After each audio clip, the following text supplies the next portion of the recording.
Indigenous peoples in Chile, or native Chileans, form about 4.6% of the total population of Chile. While almost all Chileans are of partially indigenous descent, typically the term and its legal ramifications are reserved to those who self-identify with and are accepted within one or more indigenous group. The Mapuches, from the south, accounted for approximately 85% of this number. There were also small populations of Aymara, Quechua, Atacameño, Kolla, Diaguita, Yaghan, Rapa Nui, and Kawaskhar in other parts of the country, as well as many other extinct cultures such as Cacahue, Chango, Picunche, Chono, Tehuelche, Cunco and Selknam. The indigenous law. Following the return to democracy, Patricio Aylwin's concertation government established a Commission Especial de Pueblos Indígenas,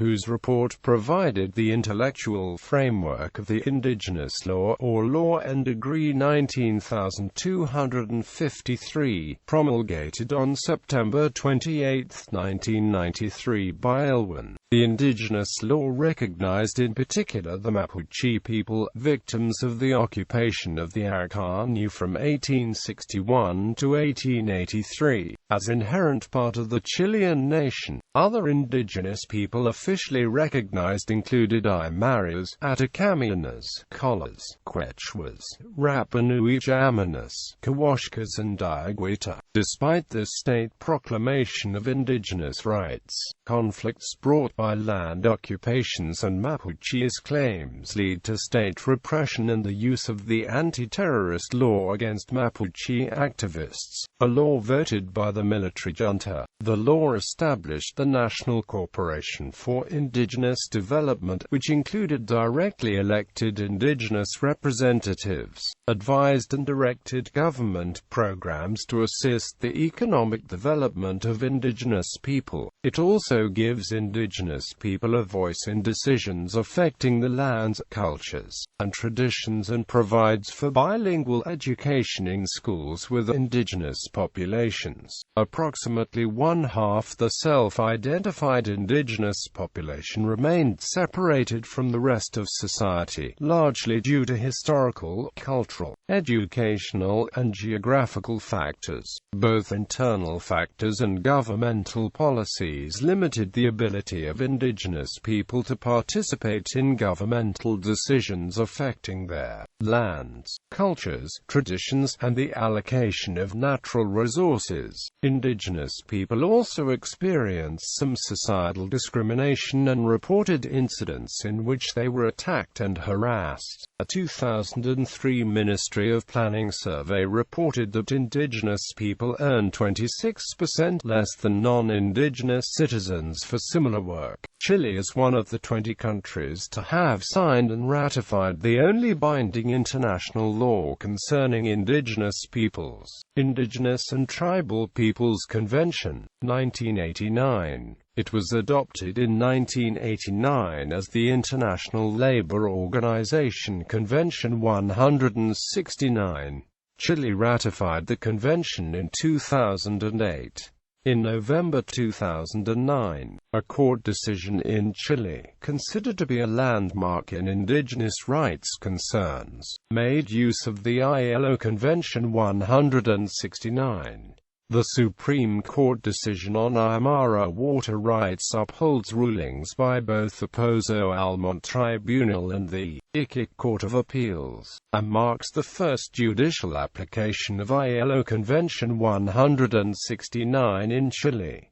Social and economical status. In 2005, CONADI regularized the property titles to approximately 173,000 acres of land that were restored to 300 Aymara families in the north. However, some observers criticized a lack of transparency in CONADI's land restoration processes and favoritism of the Mapuche over other indigenous groups.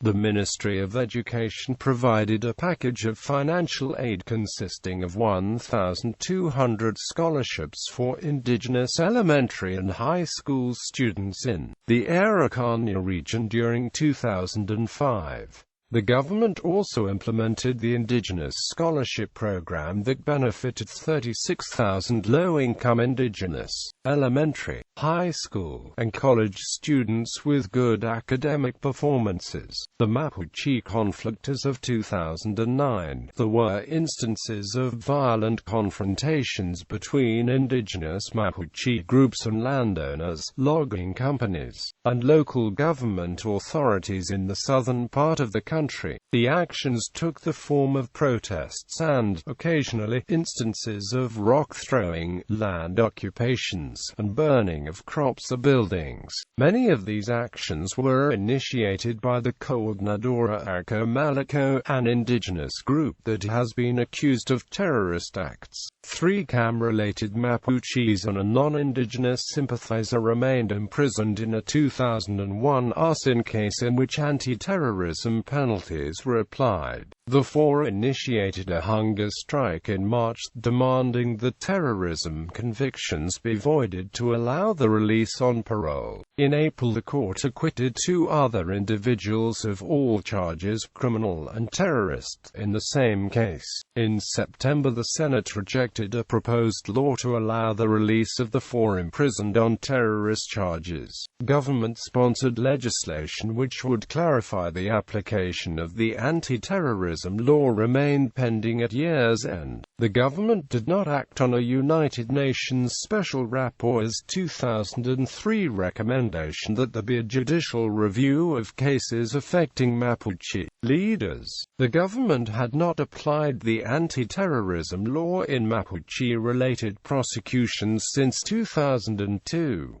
However, it began again to apply this law in August 2009, as the Mapuche conflict deepened following several acts of occupation and arson, as well as the killing of a Mapuche activist.